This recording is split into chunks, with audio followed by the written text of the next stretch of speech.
Hello students, good evening and welcome to my YouTube channel Process Mathematics World. Today we shall discuss about inverse trigonometric functions.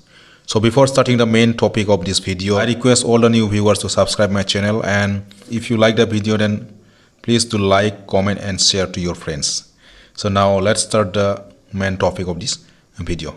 Inverse trigonometric functions. So before solving the inverse trigonometric functions, how these inverse trigonometric functions are written.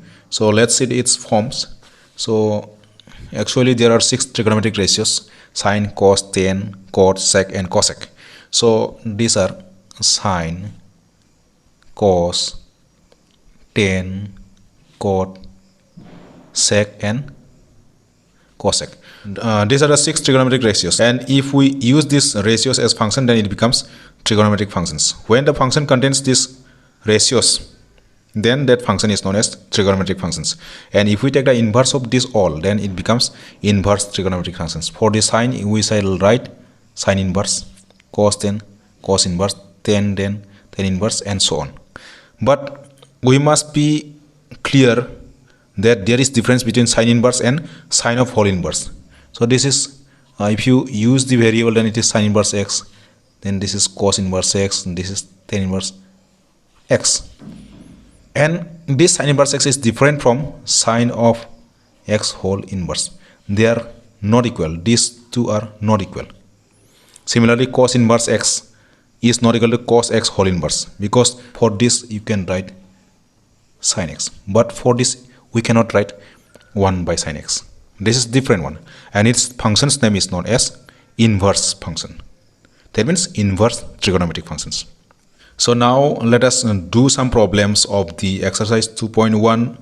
So here is the exercise 2.1, and in this case it is asked find the principal values of the following: sine inverse of minus half, cos inverse of root 3 by 2, then cosec inverse of 2 and so on. So before solving these problems, we must know one thing, that is what are the principal value range of these inverse trigonometric functions. So here is the table, you can see. So this is the table given, and we must remember this. And if you go through the book of NCERT class 12, then you can see this table, and this is very much important for solving these problems. So the range of sine inverse is what? Minus pi by 2 to pi by 2. This is the principal value range. Actually range is more than this, but principal value is considered this much. And for the cos inverse, it is close interval of 0 to pi. Cosec inverse, then minus pi by 2 comma pi by 2 to pi by 2 minus of 0. That means it will not contain 0. Sec inverse, then 0 comma pi minus pi by 2. That means it is almost same with cos, but pi by 2 will not contain in this range. Then tan inverse range will be minus pi by 2 comma pi by 2 open, and then cot inverse is what? Open of 0 comma pi. So these are the principal value ranges of these all inverse functions. So let us solve the problem now. Exercise 2.1. Find the principal values of the following. Number 1 is given, sine inverse of minus 1 by 2. Let us find this solution here. So the question is this one. We shall let y equal to this much, or you can consider x also. So let y equal to this much should be considered. Y equal to sine inverse of minus half. Sine inverse of minus half. Bring this sine inverse on the left hand side, becomes sine only, as it was inverse. So if you bring on this side, becomes sine. Inverse will omit it. Then sine y, it will become sine. Then this is equal to minus half. This is equal to sine y, and this is minus half. Half, in which angle sine becomes half? We know it is sine of pi by 6. That means 30 degrees. Sine 30 is equal to half. So half is replaced by sine pi by 6. After that, sine y equal to, now this minus should be omitted because we have to find the value of y, and we cannot cut this sine because there is minus sign. So let us remove this minus sign first. Now before removing this minus sign, there is two options. Either you can take minus sign with this angle, that means minus pi by 6 you can write. Otherwise you can convert this sign into the different quadrants. That means where it becomes negative, sine becomes negative in third and fourth quadrant. So you can take the angle in the third quadrant or fourth quadrant.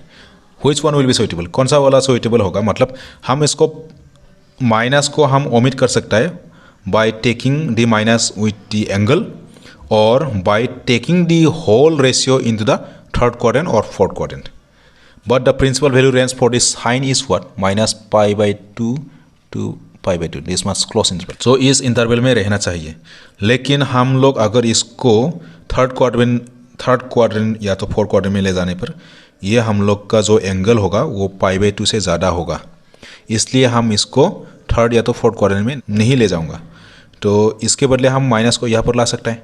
मतलब कि हम इसको ऐसा लिख सकते हैं, sine of minus pi by 6 ऐसा लिख सकता है. This two are same and therefore we can get y equal to what? Minus pi by 6 and it belongs to the range. Therefore y माने क्या था?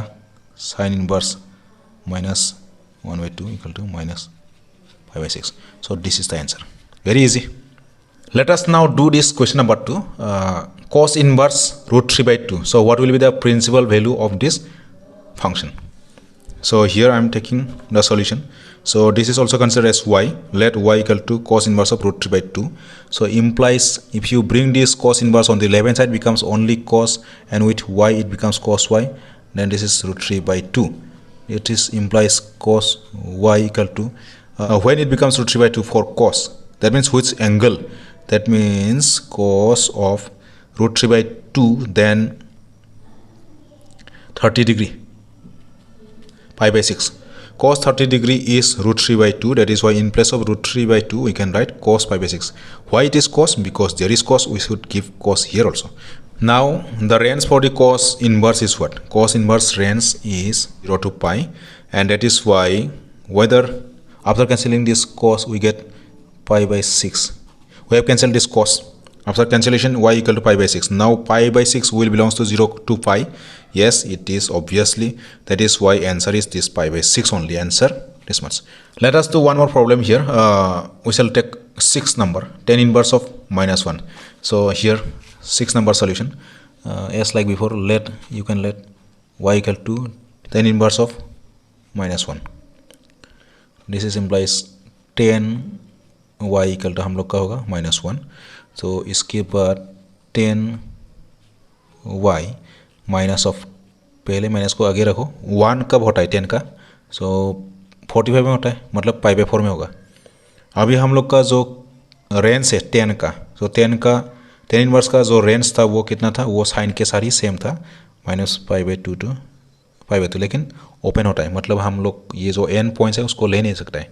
कॉस एन सेक के अलावा बाकी सब रेशियोज में 4 रेशियोज है, sine, cosec, tan and cot. उसमें हम एंगल में माइनस डाल सकता है, वो भी माइनस हम आगे भी ला सकता है. जो बाहर में था उसको हम एंगल के साथ डाल सकता है. मतलब कि हम 10y equal to 10 minus pi by 4 लिख सकते हैं. तो अभी हम लोग का 10 कैंसिल हो गया. Therefore y equal to minus pi by 4 and it also belongs to this range. ये माइनस पाई बाई 4 ये रेंज में रहता है, मतलब कि इसका जो प्रिंसिपल वैल्यू होगा वो माइनस पाई बाई 4 ही होगा. So clear students? So students हम यहाँ पर और एक प्रॉब्लम्स ले लेता है. सपोज क्वेश्चन नंबर 8, इसको हम थोड़ा अलग तरीके से करूँगा, मतलब वहाँ पर हम लेट नहीं करेगा. सो सोल्यूशन हम लोग का क्या होगा? Code inverse. सो इसका प्रिंसिपल वैल्यू फाइंड करना है. कॉड इनवर्स ऑफ रूट 3, इसका प्रिंसिपल वैल्यू फाइंड करना है. तो इसको हम बिना लेट किए कैसे कर सकता है? कॉड इनवर्स ऐसे ही रखो, कॉड इनवर्स. अभी हम ब्रैकेट दिया, कॉट रूट 3 है ना, तो कॉट में कौन सा एंगल में रूट 3 मिलता है उसको फाइंड करना है. कॉट लिखना पड़ेगा. और रूट 3 कब होता है? कॉट का 30 डिग्री में हम लोग का रूट 3 होता है. कॉट 30 डिग्री मतलब pi by 6. Cot pi by 6 equal to क्या होता है? 30 degree. Sorry, cot pi by 6 equal to कितना होता है? ये रूट 3 होता है. This is cot pi by 6. So ये सब जो वैल्यू हम क्लास 10 में मिला था उसको याद रखना पड़ेगा. So cot pi by 6 equal to root 3. That is why in place of root 3 we can put cot pi by 6. Now यहाँ पर हमने देखा कॉड इनवर्स है, ये कॉड है, वो दोनों कैंसिल हो जाएगा. कैंसिल होने के बाद हम लोग का पाई बाई 6. पहले इसको भी देखना चाहिए कि पाई बाई 6 हम लोग का जो कॉड का रेंज है उसमें रहता है कि नहीं. ज़रूर रहता है. कॉड का जो इन्वर्स था हम लोग का 0, पाई ओपन में था, तो 0 और पाई के बीच में ये पाई/6 रहता है कि नहीं, रहता है, तो ज़रूर रहता है, मतलब कि इसका आंसर जो होगा इतना होगा। तो हम डायरेक्टली भी ऐसा कर सकते हैं, ठीक है। So it's a easy one, you can go through this way also, and you can go by letting also y equal to or theta equal to or x equal to whatever you want. So students, I think you got easy to find, and using this idea let us do some more problems here. So अभी हम इसमें एक question देखा, find the values of the following, that means 11 and 12, ये दोनों में हम देखें तो इसमें 1 2 3 है, इसमें 2 है। सो ज़्यादातर फंक्शंस हम लोग का यहाँ पर एडिशन में दिया हुआ है। सो इसका सोल्यूशन हम कैसे फाइंड करेगा, तो 11 का ही ले लेते हैं, 11 का सोल्यूशन। सो क्वेश्चन नंबर 11 का जो क्वेश्चन है वो है tan inverse 1 plus cos inverse minus half plus sin inverse minus half. इसका हमें प्रिंसिपल वैल्यू फाइंड करना है, मतलब find the values of this, that means we have to understand that we have to find the value principal values of this function. So tan inverse 1, यहाँ पर 1 दिया हुआ है। सो tan कब 1 होता है, tan पाई/4 में 1 होता है, इसको लिख लिया, प्लस cos इनवर्स, इसमें तो माइनस है, पहले माइनस को रखो। सो माइनस का रख के पहले 1/2 का समाधान करना पड़ेगा। What is the value, what is the angle for which it becomes 1/2 in case of cos of 60 डिग्री, मतलब पाई/3 होगा, ये हो गया, ये minus half, plus sine inverse of minus half, minus of sine पाई/6, पाई/6 मतलब हाफ हो गया और माइनस है इसलिए आगे माइनस।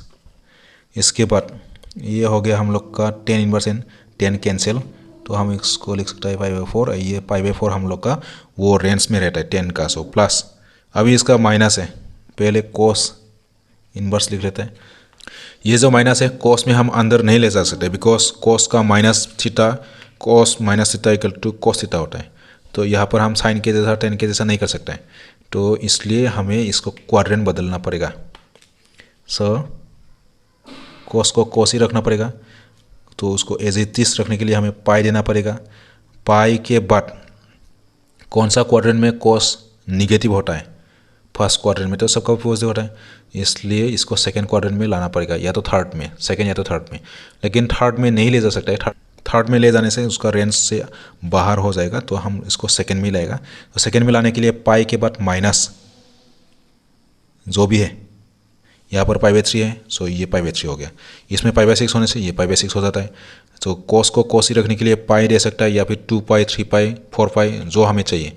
तो इसमें तो हमें सेकेंड क्वाड्रेंट में लाना पड़ेगा, इसलिए हमने सिर्फ पाई दिया। पाई देने के बाद माइनस पाई/3 देना पड़ेगा, प्लस देने से वो थर्ड में जाएगा, थर्ड में होने से भी निगेटिव होता है, लेकिन ये एंगल ज़्यादा हो जाएगा, इसलिए हमने माइनस में रख दिया। तो इसको हम ये वाला ब्रैकेट रख दिया, हम कर्विलिनियर भी दे सकता है, प्लस साइन इनवर्स, इसका जो माइनस है उसको हमने पहले भी किया, तो उसका जो साइन के आगे माइनस है वो माइनस हमें एंगल के साथ रखना पड़ेगा। साइन ऑफ क्या होगा, माइनस पाई/6, दिस मच कर्विलिनियर में रख दिया, ये पाई/4, cos inverse and cos cancel हो गया, रह गया पाई माइनस पाई/3, plus sine inverse and sine cancel हो गया, रह गया कितना, माइनस पाई/6, इतना। अभी इसको हमें सिंप्लीफाई करना है, तो एलसीएम ले सकता है डायरेक्टली, शॉर्टकट 4 3 एंड 6 सब का भी एलसीएम होगा 12। 4 के लिए हमें 3 मिलेगा, 3 के बाद पाई 3 पाई, तो इसमें तो सिर्फ पाई है, सो 12 पाई, माइनस 3 के साथ 4 मिलेगा, 4 के साथ पाई 4 पाई होगा, plus and minus, plus and minus it becomes minus. So 12 के साथ ये 6 2 मिलेगा, 2 के बाद पाई, सो 2 पाई, इतना आ गया।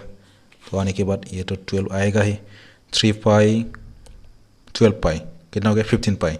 इधर हम लोग का है 4 and 2 माइनस 6 पाई, 15 से 6 आने के बाद मिलता है 9 पाई, तो हम कैंसिल कर सकता है 3 के साथ 4, मतलब 3 पाई/4।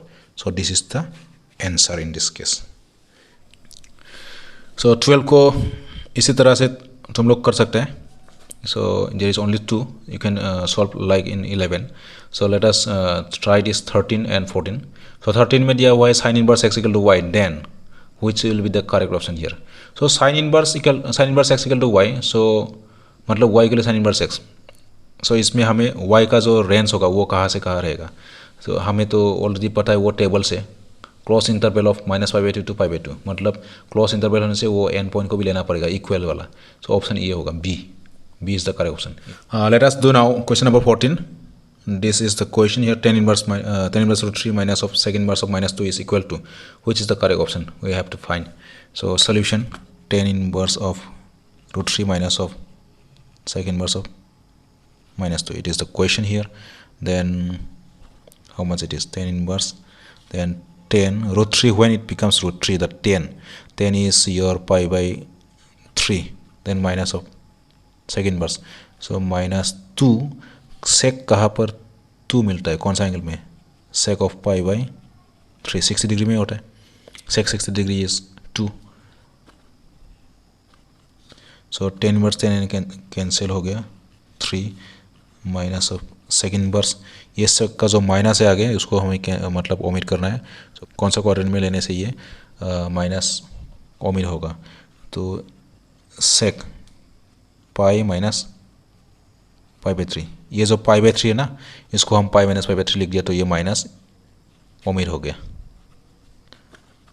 π/3 minus of sec inverse and sec cancel हो गया. Pi minus π/3 minus pi plus π/3, ये माइनस के साथ मल्टीप्लाई. सो एलसीएम ले लो 3, ये हो गया हम लोग का pi minus 3 pi plus pi again 2 pi minus 3 पाई, मतलब minus π/3, and this is the answer. So if it is the answer, then option is which one? Option you can see from this book, then this is the correct one, option B. Okay, so I think you have understood very clearly, and you have to study very much nicely and go through the table already I have discussed. So thank you for watching till the end, and I request at last, who are new to my channel, please do subscribe, and if you like the videos, then please do like, comment and share to your friends. Thank you.